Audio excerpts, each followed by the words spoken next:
Namasté. Aujourd'hui, nous allons aborder ensemble le thème de la complétude. Qu'est-ce que la complétude? Qu'est-ce que ça signifie dans un parcours de flamme jumelle ou pas d'ailleurs? Alors nous avons vu dans une vidéo précédente que nous ne sommes finalement qu'une âme qui s'incarne et que durant cette incarnation, et les précédentes et peut-être les suivantes, nous faisons un parcours d'ascension qui a pour but de nous reconnecter avec notre âme et donc de retrouver une connexion directe avec la source, avec Dieu. Vous pouvez l'appeler comme vous le souhaitez. Et il faut bien garder ça à l'esprit parce que l'âme, elle, est éternelle, alors que, comme on l'a vu, l'ego, lui, est impermanent, c'est-à-dire qu'il est lié à chaque incarnation. Au moment de l'incarnation, l'âme va apporter un certain nombre de blessures qui n'ont pas été réglées dans les vies précédentes au travers du karma, le karma yoga.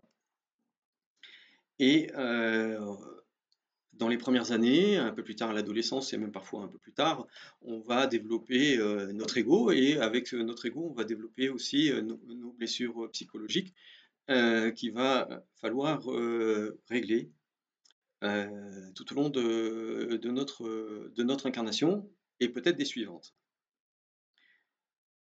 Alors, qu'est-ce que ça veut dire la complétude en gardant tout ça à l'esprit? Je lis assez régulièrement et je vois des vidéos qui indiquent que la complétude, c'est apprendre à s'aimer soi-même et naître finalement sans aucune attente vis-à-vis de l'extérieur. Alors, dans un sens, c'est vrai, mais à mon sens, ce n'est pas tout à fait complet. C'est vrai parce que le vrai bonheur, il se trouve à l'intérieur de nous-mêmes. Il se trouve vraiment à l'intérieur de nous-mêmes et aucune source qui est à l'extérieur de nous-mêmes ne peut nous apporter un bonheur permanent. Vous constaterez au cours de votre existence, si vous la rebalayez, que quelles que soient les relations que vous ayez eues, les plus formidables ou les plus désastreuses, en fait, on verra plus tard qu'il n'y a ni de formidables ni de désastreuses, mais à chaque fois, c'est des parcours d'apprentissage. Eh bien, on a affaire à des relations qui sont impermanentes. C'est-à-dire, elles arrivent et elles repartent. Et même si c'est une relation qui dure depuis des années et puis que au crépuscule de notre vie, on est marié depuis 50 ans, 60 ans et qu'on se sent partir et que cette personne avec nous est toujours là, ça reste une relation impermanente puisque cette relation ne va pas nous accompagner dans la vie suivante. Ce qui va nous accompagner, éventuellement, si c'est la décision de l'âme, c'est l'âme de cette personne. Les âmes la plupart du temps, les âmes que nous rencontrons dans notre vie ont été des âmes avec qui nous avons eu des rapports dans les vies précédentes, surtout quand on est dans un travail de libération de blessures, puisque la plupart du temps, c'est que on a blessé, volontairement ou involontairement, ces âmes, ou alors ces âmes nous ont blessés, volontairement ou involontairement, et on vient réparer ces blessures dans cette existence. On vient, voilà, on vient remettre la balance à zéro, et on vient prendre conscience de la blessure, soit que l'on a infligée, soit que l'on a reçue. Alors qu'est-ce que c'est que la complétude? La complétude, on dit que c'est l'amour de soi. Mais qu'est-ce que ça veut dire s'aimer soi-même? Souvent, on peut lire que s'aimer soi-même, ça équivaut presque, d'un certain point de vue, à aimer son ego, à aimer sa personnalité, à aimer qui on est, à nous regarder en face, à connaître nos blessures, à connaître nos zones d'ombre et à connaître notre lumière. Alors oui, c'est vrai, c'est important de se connaître soi-même, mais dans le contexte d'un parcours spirituel et d'une élévation vers la source, s'aimer soi-même, c'est bien plus que ça. Quand on apprend à s'aimer soi-même et à regarder nos propres zones d'ombre, on apprend aussi le détachement par rapport à ce qui est à l'extérieur de nous, qui ne peut pas nous apporter de façon permanente la souffrance ou la joie. et on constate que la vraie source de bonheur, comme je vous l'ai précisé auparavant, elle est à l'intérieur de nous.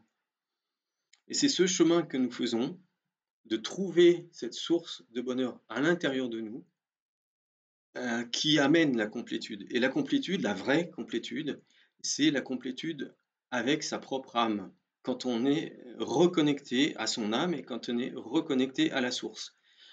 À ce moment-là, quand on est reconnecté à son âme et quand on est reconnecté à la source, on dit qu'on est éveillé et on constate que on est détaché de l'extérieur. C'est-à-dire qu'on est dans un tel état de complétude, en connexion avec les sources, on est dans un tel état de bien-être permanent que les événements qui arrivent à l'extérieur n'ont pas prise sur notre âme. Notre âme les voit avec un certain détachement et elle s'enrichit de ces expériences, mais il n'y a plus de souffrance. Il n'y a plus de souffrance extrême, il n'y a plus de joie extrême, il n'y a plus d'addiction pour aller chercher, pour une quête permanente du plaisir, et il n'y a plus de fuite permanente pour échapper à la souffrance. Plaisir et souffrance, ce sont les deux éléments d'une vie égotique, et on va chercher à renouveler le plus possible les plaisirs, en imaginant que c'est ça qui nous apporte le bonheur, et en échappant le plus possible à la souffrance. Et en fait, c'est là où la compréhension est incomplète. Connaître son ego, ça permet de faire un pas de côté et de voir comment l'ego agit, de voir comment l'ego se comporte vis-à-vis des stimuli extérieurs. Et en faisant ça, on arrive à se détacher de l'ego. On est moins dans la réaction, on est plus dans une, dans une comment dire, appropriation de ce qui arrive vraiment, de ce qui nous arrive vraiment, et on est en mesure d'entrevoir la vie et de réagir par rapport à la vie, de réagir par rapport à ce que la vie nous amène, en comprenant d'abord que c'est pour notre propre bien, que c'est pour notre élévation, qu'à chaque fois qu'il nous arrive quelque chose, c'est pour que nous apprenions quelque chose sur notre ego, jusqu'à s'en défaire. Et à ce moment-là, on est en complétude, parce qu'on retrouve son âme, et on est dans un état de, de sérénité et de quiétude et de félicité, bliss en anglais, de félicité, où on n'a réellement plus besoin de rien. Alors qu'est-ce que ça veut dire plus besoin de rien? Est-ce que j'ai encore besoin de manger? Bah oui, mais qui a besoin de manger? Mon corps. Mon âme n'a pas besoin de manger, mon âme elle est permanente, elle est toujours là. Donc mon âme, dans le processus de manger, mon âme sait que c'est mon corps qu'elle nourrit. Et je prends soin de mon corps parce que c'est le véhicule de mon âme. Par exemple, si vous achetez une belle voiture et que vous souhaitez qu'elle dure longtemps, vous allez en prendre soin. Alors prendre soin d'une belle voiture, c'est un petit peu l'analogie que je peux faire avec prendre soin de son corps, mais ça ne veut pas forcément dire prendre soin que de l'extérieur, c'est aussi prendre soin de l'intérieur. Éventuellement, on abordera ça dans une autre vidéo.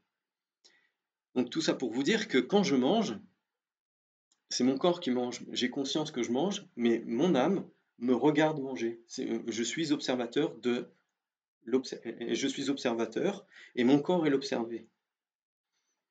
Et je prends plaisir à manger. J'aime ce que je me prépare, etc. Et je déguste des nouvelles saveurs. Lorsque je voyage, je vais à la rencontre de nouvelles cultures et donc de nouveaux mets de ces différentes cultures. Il n'en demeure pas moins que c'est mon corps qui fait cette expérience de la nouveauté. C'est mon corps qui prend plaisir à manger ou pas, ce qu'on met dans l'assiette. Mais mon âme, elle, sait que c'est une expérience de mon corps. Et elle voit que c'est une expérience de mon corps.